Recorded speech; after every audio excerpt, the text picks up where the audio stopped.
Today on Thrive Loud with Lou Diamond. Well, this next run is going to be something special. From Bolingbrook, Illinois, this is Jimmy Choi. He's a 41-year-old rookie who's also battling Parkinson's disease. He's running tonight for Team Fox, Michael J. Fox's foundation that raises money for research. Taking on this course won't be easy, but Jimmy Choi faces challenges every day. You don't need to play it safe. This was spectacular. I'm going to be really honest, so I hope you don't mind. Yeah, that's what we want. And there will be bumps in the road. There will be twists and turns. You needed moxie on the floor and volume. It's the results and the connections and the improvement, the impact we have on other people's life. And that's when life becomes exciting. Who do you turn to personally to get back on the thriving track? I was really interested in how the world works. Thanks for the great introduction. It was really very simple. I just read part of your bio. Be brief, be bright, be gone. Get ready to thrive loud with Lou Diamond. This is the Fox Ninja Jimmy Choi, and you're listening to Thrive Loud with Lou Diamond. Welcome, everyone, to another episode of Thrive Loud with Lou Diamond, connecting you to the most inspiring and amazing people that are thriving each and every day. I'm your host, Lou Diamond. Today on Thrive Loud, we have an endurance athlete, ultra-marathoner, and motivational speaker. And if you've been watching TV the past few years, odds are you've seen him on the amazing competition program, American Ninja Warrior. All of these items I just shared from his bio came to be after he was diagnosed with Young Onset Parkinson's back in 2003. He is a husband, Parkinson's advocate and fundraiser, and father to at least one future ninja. When I think of those that are thriving in their lives, businesses, and their passions, this individual personifies what this program is all about. Taking a break from his busy training schedule, I bring a good friend of mine to the program, the Fox Ninja himself, Thrive Loud listeners, Jimmy Choi. Jimmy, how are you today? I'm doing well. Thank you very much for having me. I'm really excited. This is an honor. Maybe a little over a year and change ago, actually, I chatted with you about this, that we had someone from Team Fox on the program, Liz Deemer. And at the time, we mentioned Jimmy's involvement on American Ninja Warrior. We talked about all these great events that we were doing, all these great things that Team Fox does. For those who have been on this program before, you've heard that I've emceed and sponsored events around Parkinson's, tips for Parkinson's, most notably. That's actually where I met Jimmy. And he is the real deal. And his story is so good that I need to pass the baton. I guess we're not in a relay race because you don't really do that. I guess this is just, pegs in a wall that you probably have to climb. So Jimmy can share a little bit of his story because I think it's pretty powerful. So Jimmy, I gave an intro here and I'm going to let you start wherever you want to. So at the beginning, kick it off, my friend, and let's share a good conversation with our listeners. Sure. Well, I think it goes back to 2003, as you mentioned. I was only 27 years old. Everything that I was feeling, changes in my body, I could attribute to something in everyday life. I can use an excuse from something in everyday life to explain it away. The tremors or little twitches that I was experiencing in my body, it could be explained away by stress. I worked in the high-tech industry. Back in the .com boom, it was a high stress environment. So naturally you have some stressful twitches here and there, right? I was an active guy as well. I played a lot of golf. I would walk carrying my 40-pound bag at least 3 to 4 times a week. And, along comes with that a little stiffness because you're walking a good 5 to 7 miles, depending on how good my game is that day. Jimmy, I played a lot of golf. I walked way more than 5 to 7 miles in my round. Ball to the left, to the right. But anyway, continue. Yeah. And so basically everything could be explained, with everyday life as the things that I was feeling. But it wasn't until I was buying life insurance. My dad always says, when you get married, you got to buy life insurance, take care of your family, even if it was just me and my wife at the time. And of course, I went out and I bought some life insurance, and the nurse came and did the physical for me. And it was during that physical that she noticed something about me that no one else has brought to my attention. And she explained to me that she was a nurse in a neurologist's office and that she only did insurance physicals on the side. Mm-hmm. And this is when she noticed things about me, and she started asking me about the way I would move, the way that I would feel. Of course, all after ruling out drugs and alcohols. I think it all started with the slow dilation of my pupils. But then she never said the words Parkinson's. She never gave me an official diagnosis. All she said was, all these things that we talked about today, you need to talk to your doctor about. And so that's what I did. And next thing you know, 4 months down the line, after months of referrals and appointments and seeing different doctors, I found myself sitting in a neurologist's office after I was given the news that, hey, we think you have Parkinson's. I just couldn't believe it. And I was thinking, I was only 27 years old. Mm-hmm. How could this be? This is a disease for old people. And I knew absolutely nothing about it. They gave me a pamphlet. They gave me some resources to read over. But all that, I'll be honest with you, all that went into the trash when I went home that day because I just didn't want to believe it.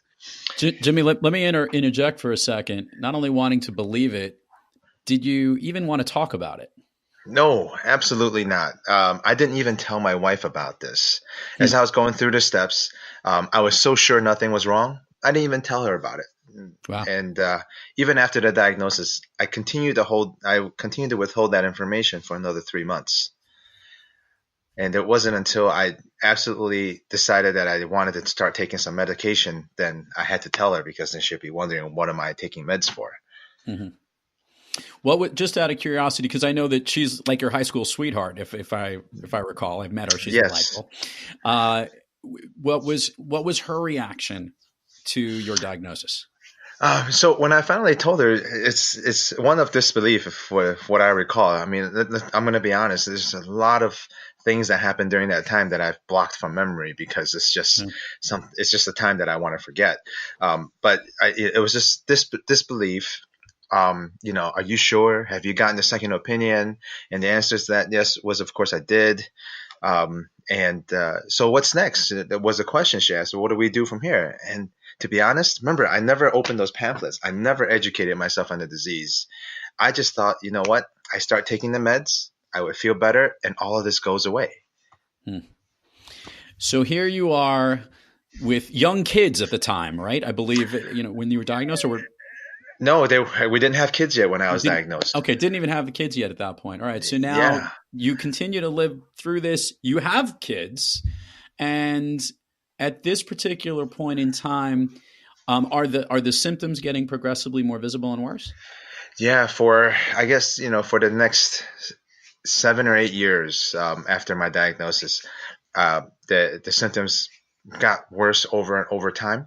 But as the person living with the disease, and as the spouse of someone living with the disease, we don't notice our progression day to day, because it's slowly changing across the day, and you just don't notice. Just like you don't notice your kids growing, right? Because you see them every day. But friends and family certainly can notice the difference because they don't see you as regular.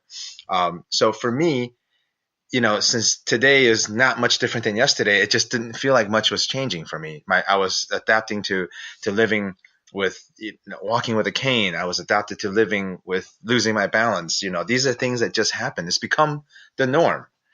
And unfortunately, it just allowed me to ignore the disease much longer than I should have.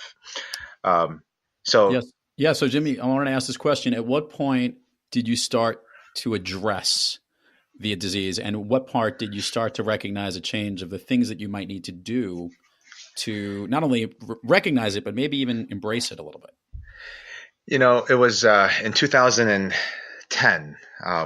I recall this very clearly because it was a traumatic moment. I always tell this story as my rock bottom moment. And my son Mason, who was my second child, was only 10 months old at the time.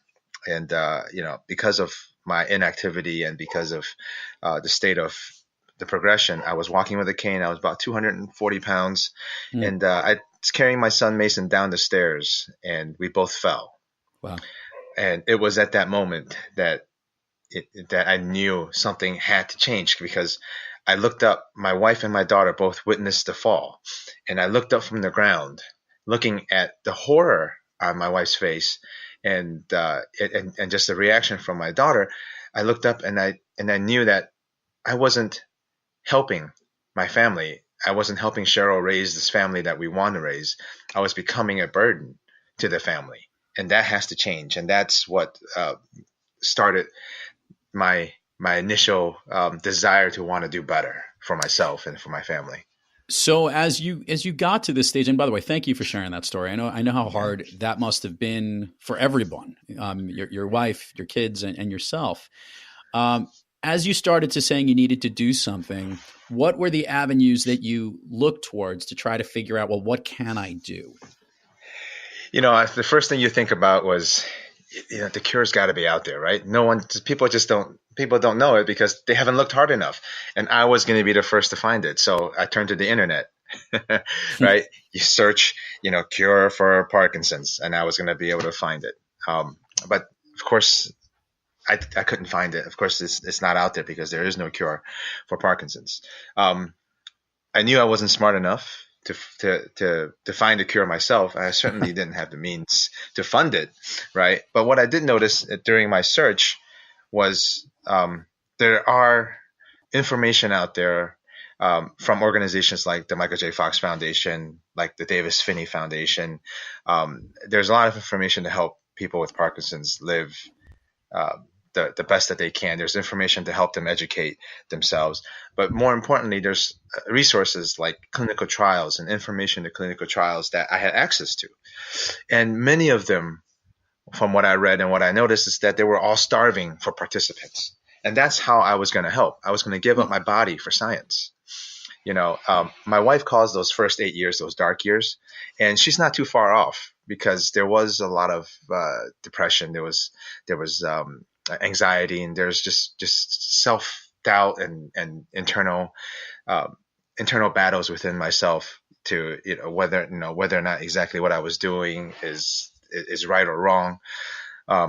So for me, if I gave myself up for science and something went wrong and I took a pill and it killed me, it wouldn't be the worst thing at that time. At least that's not the thought in my mind. That wouldn't be the worst thing, because I wouldn't have to live with the disease, and I've helped move the inch the needle closer to the cure for someone else. So that's how I was going to help. I signed up for clinical trial after clinical trial after clinical trial, just to see, hopefully, maybe, let's be honest, it was also really selfish back then too. Is maybe that I would be the first person to receive that magic cure, whatever it might be. Now, Jimmy, I'm going to bring up a fact here, because I know you personally. You mentioned at this point, or around that time, at the low point, you weighed 240 pounds. You're not the tallest guy in the world, and you were out of shape. And you were using a cane at this particular point and doing some research. Aside from clinical trials, what eventually led you to say that maybe you can improve your physical condition, and that might actually help as well?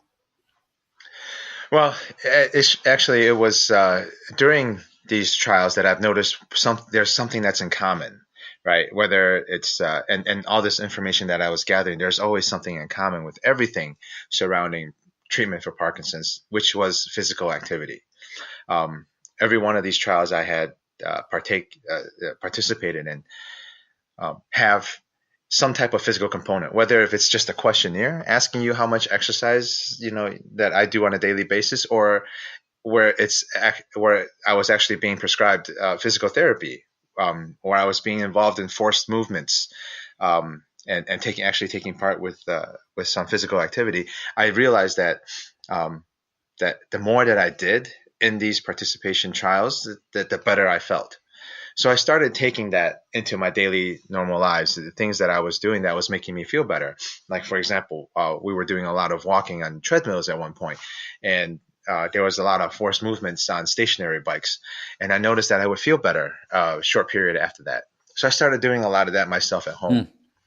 And then, I'm a competitive guy by nature. I played a lot of high school sports. I was a football player, a basketball player. I wrestled.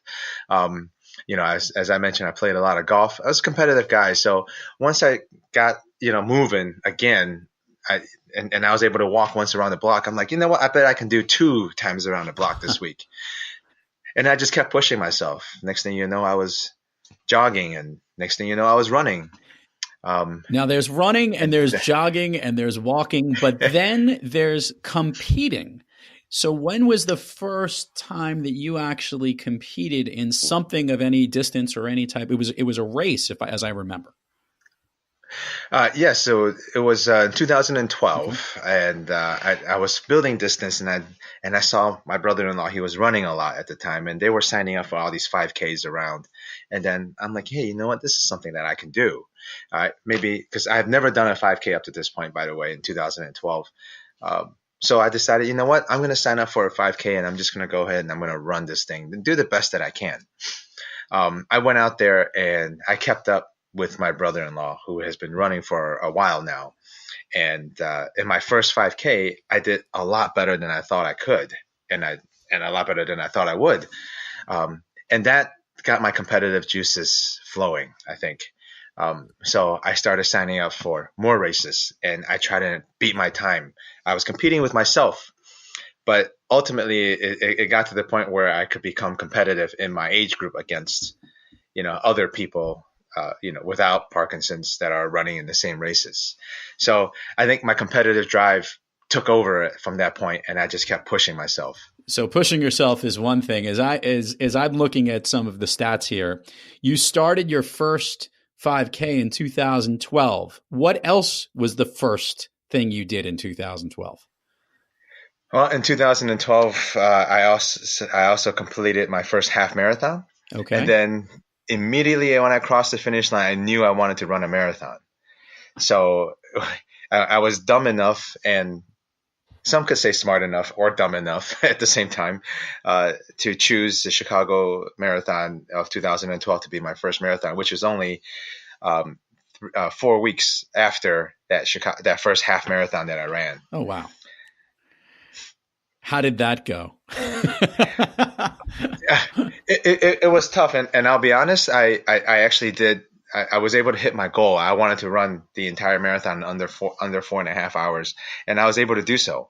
But it was really tough because that last 6 miles was just a mental grind, But one thing that was great that came out of all this is that during that time when I signed up for the Chicago Marathon, at that time, it was sold out, and the only way in was through charity. And that's when I found the Michael J. Fox Foundation, or Team Fox, and I ran my first race with them. And I didn't want to let them down. I didn't want to let my new friends that I've met in the community down. So they helped me power through that last 6 miles to get to that finish. So Thrive Loud listeners, let's just do a quick recap here. From the time you were diagnosed in 2003, it took almost a decade until you actually ran your first race. Since 2012 until today, now 2019, in the last 6 or 7 years, Jimmy, how many races have you run?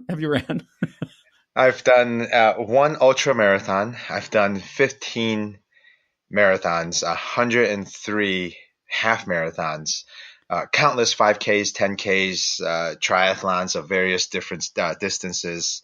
I've done, the list goes on and on and on. But one of the hardest things I've ever done, and one of the most proud achievements that I have to date, isn't necessarily making it on American Ninja Warrior or running all these marathons, and it's actually a 100-mile bike ride in 2016. It's called the Sub 5. And I've done 100-mile bike rides before, but the goal of this race, or the goal of this event, was to complete the ride 100 miles in under 5 hours. So just imagine holding a 20-mile-per-hour average or more for an entire 5 miles on a bicycle. I was the first person with Parkinson's on record to complete that race, and that is probably one of my most proud achievements since being diagnosed. So now I'm going to ask the interesting question. By the way, this is unbelievable. I mean, because not only have you taken your competitiveness, but you've channeled this into it. For those who will see the artwork on the podcast show here, you'll see how physically fit he is. And I'll ask right now, just today, what do you weigh, and what compared to the 240 you weighed back then? So I am 170 pounds today. But now it's a lot of muscle. Right. But at the peak of my running, I was about 155 pounds. Amazing. Now I'm going to ask the important question. What has the physicality done as it relates to, you literally couldn't walk and were falling downstairs and you had a cane. What has all of this physical work done as it relates to your Parkinson's and your physical well-being each and every day? Well, every day that I train, everything that I do in the gym, and out on any competitive venue that I might be taking part in, I do it with a purpose, and it's helped my everyday living with Parkinson's. When I am training in the gym, I am making sure that I use proper form, full extension, and it doesn't matter if the weight isn't. If I'm lifting, it doesn't matter if the weight isn't heavy like everybody else. I just wanted to make sure that I was using proper technique, because that's training my body to move with the proper posture and balance. And I was developing a lot of muscle memory because of that. And that helps me on a daily basis, because now as I'm walking, I'm less likely to drag my leg along like I normally did back when I first started, because I know that I need to pick up my feet. It prevent me from tripping over something easily. And I know that it helps me with my balance as well, to have a proper stand-up posture instead of hunched over, like many people with Parkinson's might exhibit in the daily posture.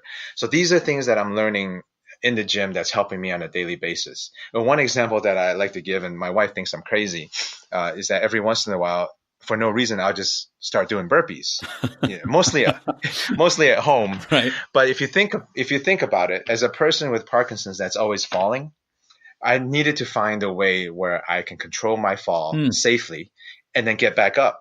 Now, what better way than a burpee? Exactly. So because I do so many burpees now, I've learned my body has a muscle memory, so that when I am falling, I know how to brace. I know how to get myself down to the ground safely, and then I know how to get myself up. I've built those muscles so that I can stand up safely and with efficiency, so that I can get myself up safely again. Of course, I don't recommend people with Parkinson's out there doing burpees all day long, but I do recommend that when they are in the gym, or when they are training, or when they're doing physical activities, relate that back to how they live on a daily basis. I think, and it will help them. I think it's great. I have to segue now, because this is what is so amazing to me. There is one thing about running these races and riding these bike races, and the volume that you've done is impressive for anyone, let alone the fact someone with Parkinson's. And I'm not going to make a distinguishing part, because I think you are a superhuman being no matter what. I think this is just maybe what drives you as much.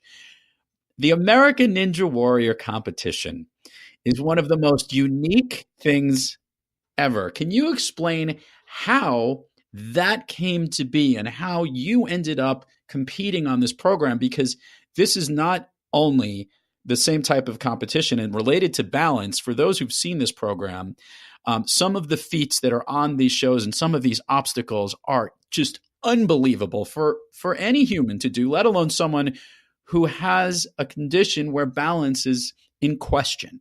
So how did this all happen? How did they approach you? How did you connect with American Ninja Warrior? Well, it actually started with my daughter. When she was 6.5 years old, she's a tomboy, so she started climbing things all over the house. And she saw the American Ninja Warrior come on for the first time, and she was hooked. She absolutely loved everything about it. She wanted she wanted me to find activities for her where she can go out and do things like that. Back then it wasn't as popular, so there weren't gyms available where you can go and do quote unquote ninja training.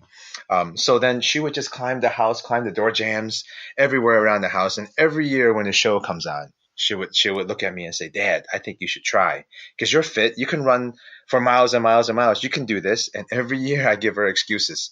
I have Parkinson's. I don't have the upper body strength. My balance stinks, right? So she would just bug me every year. And it was in 2016 when we were watching the show. And actually, I wasn't the first person with Parkinson's to be on American Ninja Warrior. In 2016, they had a woman by the name of Allison who was on the show. Okay. And even before her segment was completed, as soon as they mentioned the word Parkinson's and this lady was on, Karina turned to me and say, "What's your excuse again?" I love this kid. So I really had zero excuses. So then I told her, okay, fine. You're right. I have no excuses. And I've been trying to teach her to use physical activity as a way to improve, things about her, around her, everything. So I want to make sure that I was an example of that. So I said, okay, fine. You know what? I'm going to go ahead and we'll apply for this show next year. And to apply for this show, you have to submit a video of you doing physical feats like they do on the show. Right. And you have to fill out these essays. And then they choose you whether or not they want you to be a part of the show. And I figure, you know what? They've done this story. They're not going to do another Parkinson's story. So I'm safe from that. So I'm just going to apply and I'm going to make my daughter happy. And she knows I tried. And that was going to be the end of it. But boy, was I wrong about that. So, remember up to this point, I was 100% endurance training. I wasn't, training on obstacles. I wasn't building strength. And 5 weeks before I was to compete in 2017 for the first time, the producers of the show called and said, "Hey, we love your story. We want to give you a shot on the course. And you got 5 weeks to train and come on out and show us what you've got." And that's how it happened. And that's when it got real for me. I literally had to take a 5-week crash course in becoming a Ninja Warrior for the first time. It was a eye-opening and a completely mind-changing experience for me. So I'm going to share this with the Thrive Lab listeners because of Jimmy's obviously continually raising awareness and raising money with all the races that he's done for Team Fox.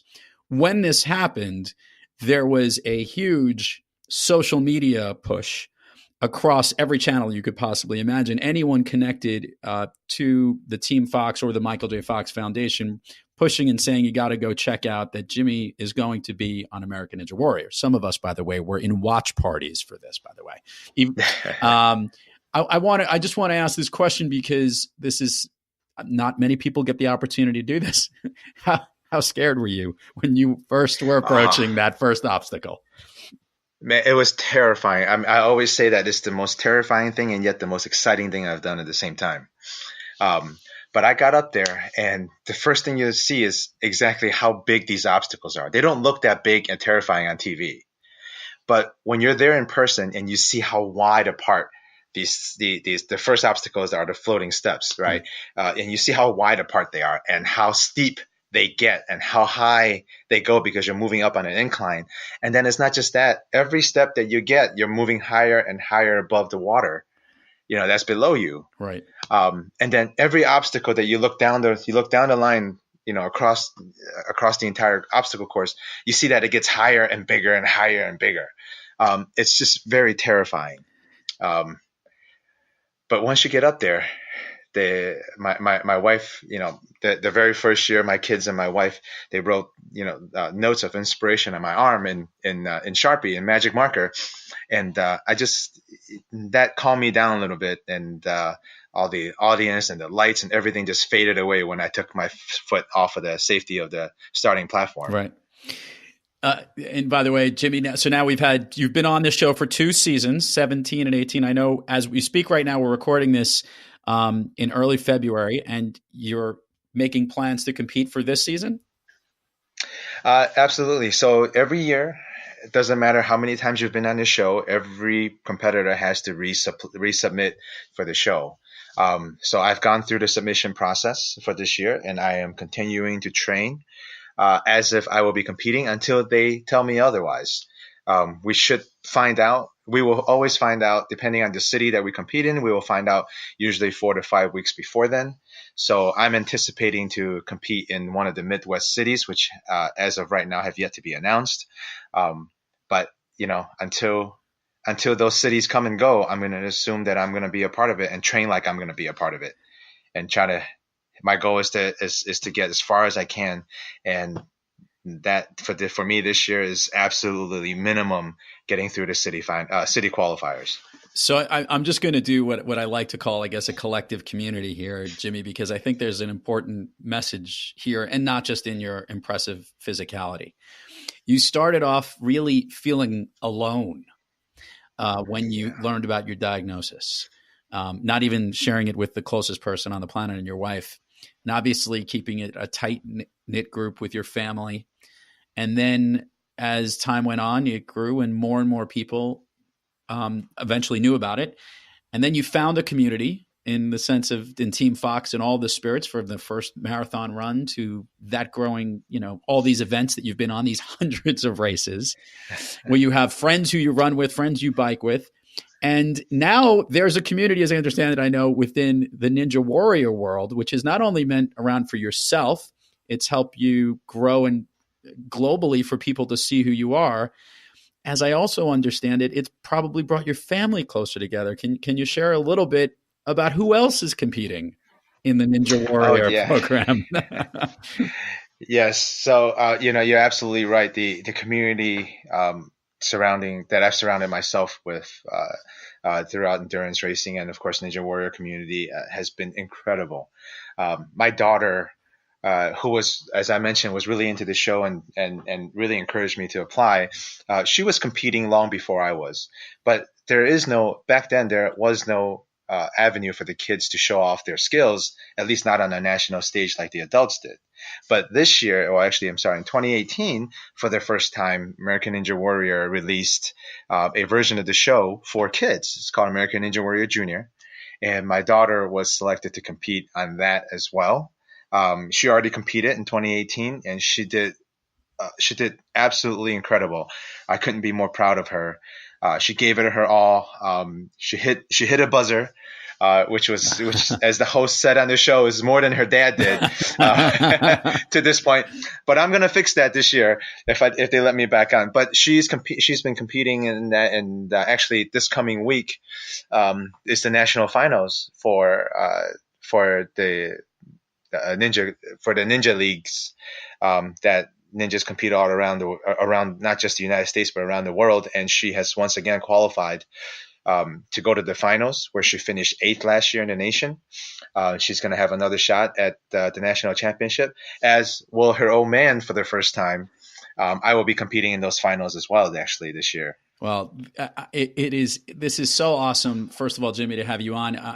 I want to be cognizant of your time, so I know you eventually have to get back to the gym. I do have a couple more standard Thrive Loud questions here, but I wanted to get back to this. Let it be known that if we could add one thing to this community that you now have the Thrive Loud community who's going to be rooting for you in all these events. So we're cheering you on throughout each one of these stages, and we hope you do hit that buzzer. We really do.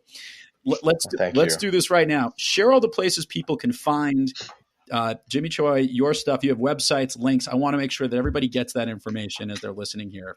Provide a way. We'll put it in the show notes, but it comes better when they hear it from you. Thank you. And so I could be found on my personal website, which is thefoxninja.com. So www.thefoxninja.com. And then I can also be found on Instagram at JCFoxNinja. Same thing on Facebook at JCFoxNinja. And I can also be found on Twitter with my handle on Twitter is at JCTHR33. Got it. We will put all those links in there. And obviously for the spring season, we're rooting for you on TV. I want to ask this question because this is a good one. Aside from all the athletic stuff that you do, this is a question I ask most guests on this program, Jimmy. When you're having an off day, maybe when your Parkinson's is acting up more than it should be, or you're tired, or you're a little off, and you're having an off day, when you are having trouble thriving, who or what practice do you seek to get yourself back on the thriving track? And I'm giving an asterisk when it not being the running, the workout, the training, something other than that. I look to my family for inspiration to keep me going. The exercise helps a lot, but just watching my family grow on their daily, watching my kids, that reminds me that, hey, you know what? You're having a bad day today, Jimmy, but tomorrow's a new day. You can get up and you're going to continue rocking it out, keep kicking butt. And my daughter and my son, they do that on a daily basis, and they're going to keep me moving on a daily basis. That's awesome. And truly inspirational. And I love that. And I've gotten a chance to meet your wife, and I can't wait to watch your kid on TV and see more of them to see how this all works out. Last question here on Thrive Loud, Jimmy, your all-time favorite movie? It's got to be Die Hard. All right. And why Die Hard? Well, I mean, there's nothing wrong with it if you think about it, right? It's funny. It's got comedy. It's got action, right? There's drama to it. And it's a movie for all seasons. It's a Christmas movie. It's not a Christmas movie. It doesn't matter what time of the year. It doesn't matter what time of the day. If you're looking for something, that movie has it. And I mean, come on. Who isn't entertained by Bruce Willis in that movie? It's one of my all-time favorites. Yippee-ki-yay. Yippee-ki-yay. A lot of times during training, as I'm falling off of an obstacle and I'm getting ready to hit the mat, that's exactly what's going through my head. Oh, man. It's awesome stuff, man. Jimmy Choi, I can't thank you enough for coming on Thrive Loud. Continued success, and I really want to see you hit that buzzer this year.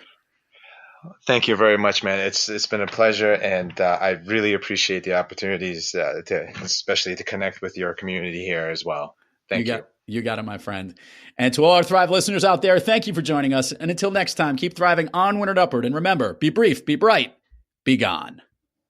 Who are you, then? Just a fly in the ointment, Hans. A monkey in the wrench. A pain in the ass. You have me at a loss. You know my name, but who are you? Just another American who saw too many movies as a child.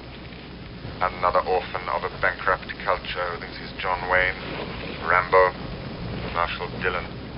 I was always kind of partial to Roy Rogers, actually. I really like those sequin shirts. Do you really think you have a chance against us, Mr. Cowboy? Yippee-ki-yay, mother... You've been listening to Thrive Loud with your host, Lou Diamond. Make sure to subscribe on iTunes, Overcast, or wherever you get your podcasts. And follow us on Twitter, Facebook, and Instagram at Thrive Loud. Or find us on the web at thriveloud.com.